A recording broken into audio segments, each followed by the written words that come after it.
अनेक नाटके वसंत कानेटकर आणि राम गणेश गडकरी यांनी लिहिली आणि संभाजी महाराजांचा चुकीचा इतिहास आपल्यासमोर मांडला गेला.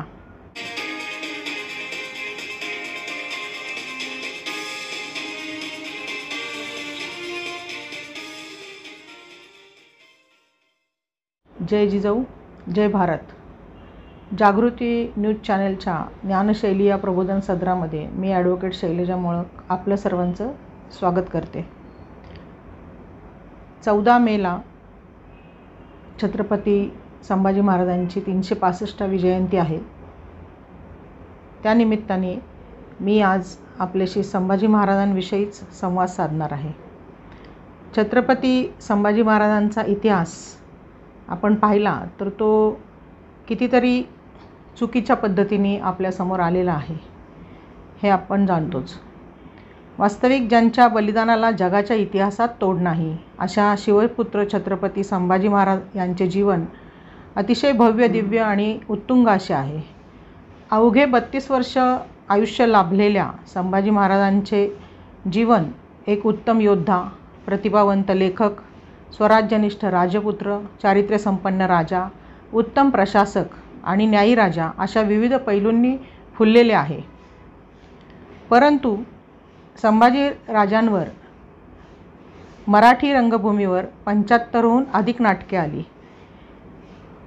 इथे ओशाळला मृत्यू, राजसन्यास, रायगडाला जेव्हा जाग येते, बेबंदशाही, मृत्युंजय अशी अनेक नाटके वसंत कानेटकर आणि राम गणेश गडकरी यांनी लिहिली आणि संभाजी महाराजांचा चुकीचा इतिहास आपल्यासमोर मांडला गेला.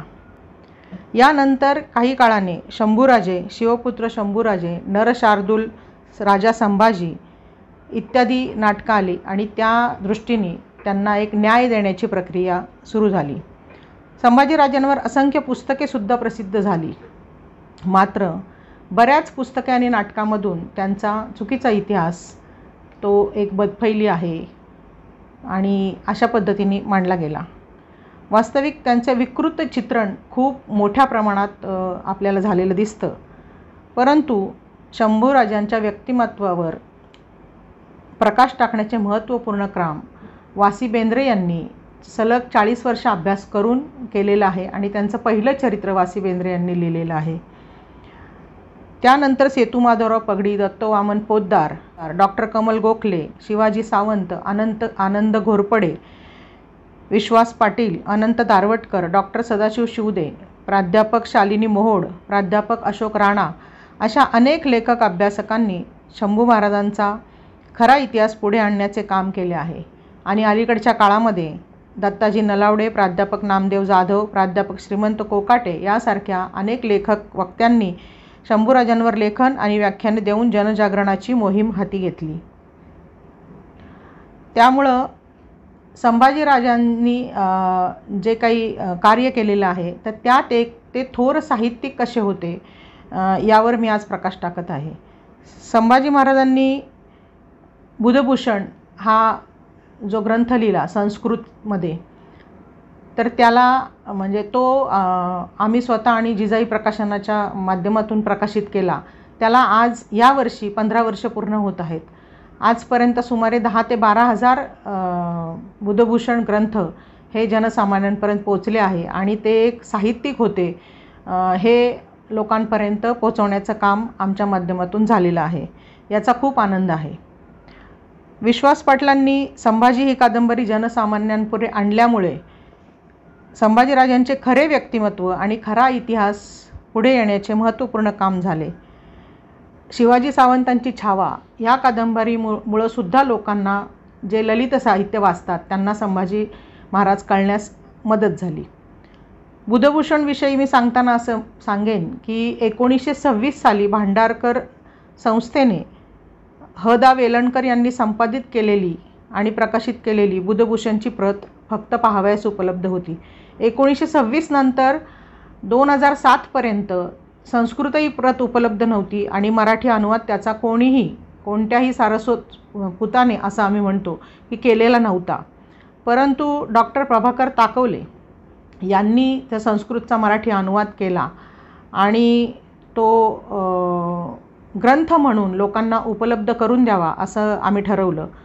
आणि त्याप्रमाणे वास्तविक तो ग्रंथ करताना मी एक आठवण सांगेन की बऱ्याच लोकांचे आक्षेप आले की हा ग्रंथ संभाजी महाराजांनी लिहिलेलाच नाही किंवा त्याच्यात काही श्लोक घुसडलेले आहेत आणि तो प्रकाशित करावा का नाही करावा. परंतु मराठा सेवा संघाचे अध्यक्ष पुरुषोत्तम खेडेकर आणि प्राध्यापक हरी नरके या दोघांनी आम्हाला त्यावेळेला पाठिंबा दिला आणि संभाजी महाराजांचं काहीच साहित्य उपलब्ध नाही आणि ते एक मोठे साहित्यिक आहेत, ते पुढं आलं पाहिजे या दृष्टीने जे उपलब्ध आहे, जे डॉक्टर ताकवले सरांनी केलेलं आहे ते प्रकाशित करूयात आणि लोकांसमोर आणूयात आणि त्या माध्यमातून मग त्याच्यावर अभ्यास होईल, चर्चा होईल, काही छोटी पुस्तकं येतील किंवा संशोधक अभ्यास करतील. ह्या हेतूने ते ग्रंथ प्रकाशित करायला सर्वांनी समाजातून पाठिंबा मिळाला आणि त्याप्रमाणे तो ग्रंथ आज आपल्याला उपलब्ध झालेला आहे.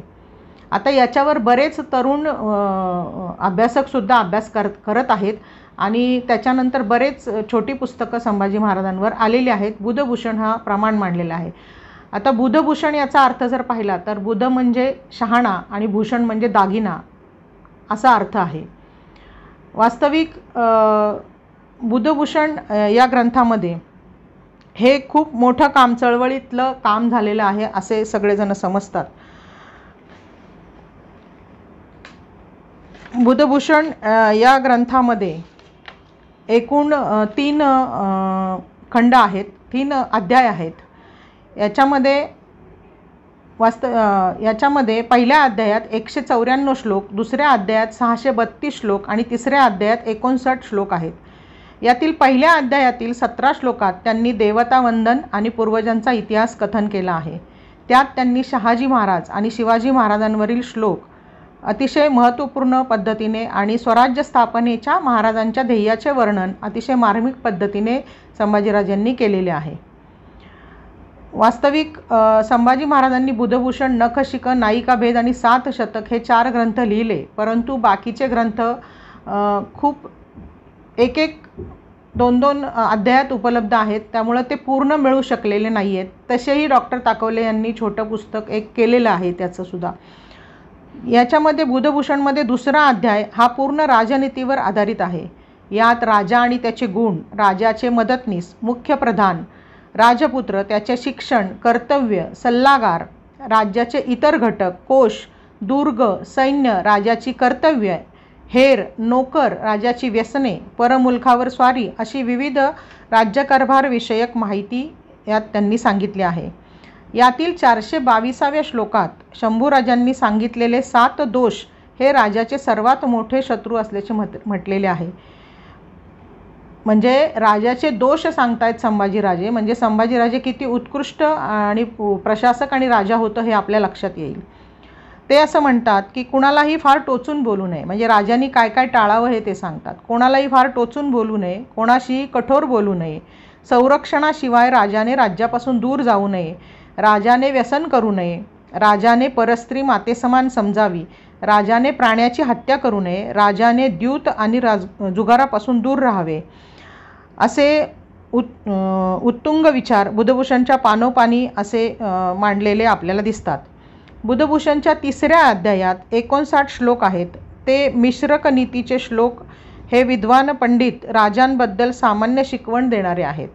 आजच्या राज्यकर्त्यांनी बुधभूषण या ग्रंथाचा अभ्यास करावा, अन्यथा इतरांकडून समजून घ्यावा, इतका हा अपूर्व असा ग्रंथ आहे.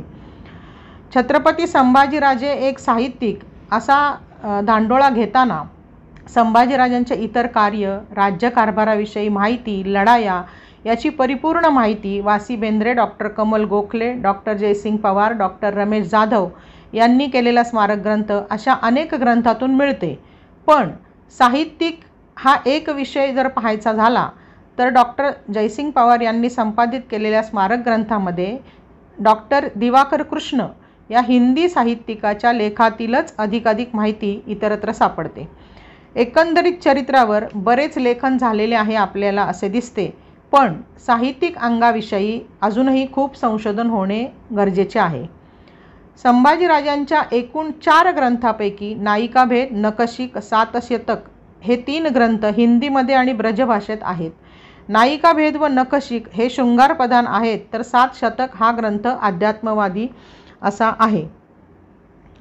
छत्रपती शिवाजी महाराजांचे संस्कृत भाषेवर तसेच आपल्या बोलीभाषेवर अतिशय प्रेम होते.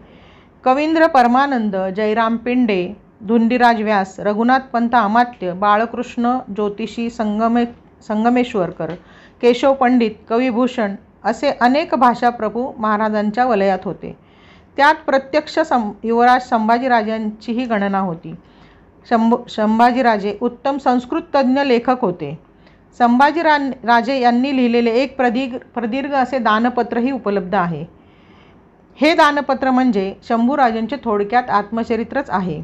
जयपूरच्या रामसिंह कछुवाहला संभाजीराजांनी लिहिलेली संस्कृत पत्रे उपलब्ध आहेत. छत्रपती शिवाजी महाराजांनी एक धर्मशास्त्र जाणणाऱ्या विद्वानांची समिती नेमली होती. या समितीचे प्रमुख पद महाराजांनी 7 वर्ष वयाच्या संभाजीराजांवर सोपवले होते. म्हणजेच युवराज संभाजीराजांच्या अभ्यासू वृत्तीचा प्रारंभ इतक्या लहानपणीच झालेला आपल्याला दिसतो. त्यातून महाराजांच्या आपल्या पुत्राच्या व्यक्तिमत्वाकडे किती लक्ष होते हे लक्षात येते. असं असताना सुद्धा संभाजीराजांबद्दल कान भरण्याची प्रक्रिया एकूण मंत्रिमंडळाकडून झालेली दिसते. कारण संभाजी महाराज खूप हुशार होते, विद्वान होते, बालपणापासूनच त्यांची चुणूक दिसत होती आणि शिवाजी महाराजांचं त्यांच्याकडे पूर्ण लक्ष होतं. असं असताना हा वरचढ आपल्या वरश्रेष्ठ ठरू नये असं एक आजूबाजूच्या मंत्रिगणांचं मत असल्यामुळं आपण इतिहासात पाहतो की संभाजीराजांच्या विरुद्ध कान भरण्याची प्रक्रिया खूप झालेली दिसते. पण तरी संभाजीराजांनी कशालाही न जुमानता ते एक स्वतंत्र व्यक्तिमत्वाचे होते, स्वयंनिर्णयी होते आणि त्यामुळं त्यांनी अनेक निर्णय घेतलेले आपल्याला दिसतात. अगदी गागाभट्टांनी सुद्धा 1663-64 मध्ये काही धार्मिक सामाजिक समस्यांवरती जे लेखन केलेलं आहे आणि 1673 पासून पुढे स्वराज्यातील वास्तव्यात त्यांनी काही ग्रंथ लिहिलेले आहेत. त्यापैकी समनयन हा ग्रंथ जो त्यांनी लिहिला तो केवळ संभाजीराजे 18 वर्ष वयाचे असणाऱ्या संभाजीराजांना तो अर्पण केलेला आहे. यावरूनच छत्रपती संभाजीराजांची विद्वत्ता ही सिद्ध होते.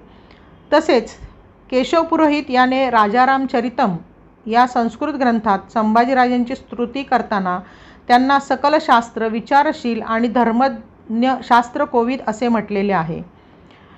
केशव पंडित आणि उमाजी पंडित हे संभाजीराजांचे साहित्यिक गुरु असे म्हणले जातात आणि छत्रपती शिवाजी महाराज, कवी कलश, कवी भूषण, गागाभट्ट या महान विद्वानांमुळे त्यांना ग्रंथ लिहिण्याची प्रेरणा मिळाली.